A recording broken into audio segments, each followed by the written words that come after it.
एक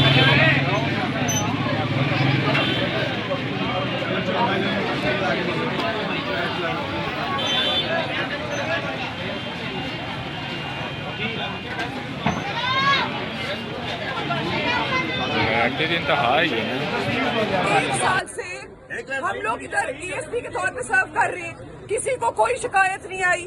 इस तरह के वाकयात हमने 3 पूरे निभाए हैं। आप लोग को हम पे पूरा ट्रस्ट होना चाहिए।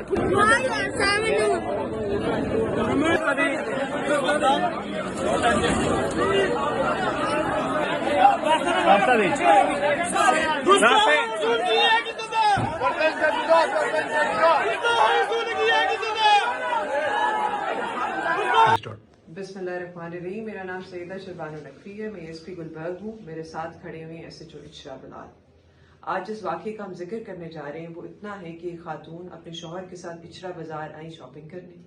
उन्होंने एक कुर्ता पहना हुआ था जिसके ऊपर कुछ हरूफ लिखे हुए थे। जब हरूफ लोगों ने देखे तो उन्होंने कहा कि आप ये कुर्ता उतार दें, और एक कन्फ्यूजन क्रिएट हो गई कि कहीं गुस्ताखी हो गई। उस चीज़ को जब हमने आगे प्रूव किया तो जो चीज़ सामने आती है, जो हकायक सामने आते हैं, उनके मुतालिक आपको नदीम भी बताएंगे जो मौके पे उस दिन मौजूद थे, उस टाइम पे मौजूद थे। आज 1 बजे के करीब ये वक़ूआ पेश आया, और उसके बाद वो खातून भी माजरत करेंगी कि क्या हुआ और क्या उनकी नीयत थी, उसके मुतालिक भी बात करेंगी। जी, ये बेटी से बात हुई थी मेरी, और इससे कोई गलती हुई है, लेकिन वो लफाज ठीक थे।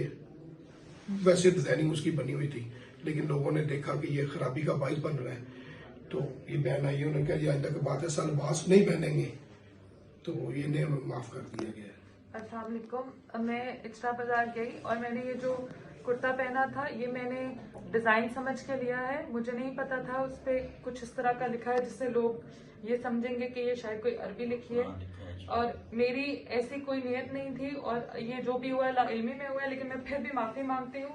कुरान, सुन्नत और नाउज़ बिल्लाह, हम सोच भी नहीं सकते मुसलमान होकर कि हम गुस्ताखी करेंगे या गुस्ताखी रसूल करेंगे। मैं अहले सुन्नत से बिलोंग करती हूँ, और मेरे ससुर हाफ़िज़े कुरान है। मैं खुद, हम लोग दीनी घराने से हमारा ताल्लुक है, और मेरी ऐसी कोई नियत नहीं थी, और मैंने ये जो भी हुआ ये लाइल्मी से हुआ। लेकिन मैं फिर भी माजरत करती हूँ और आइंदा ऐसा कभी नहीं होगा।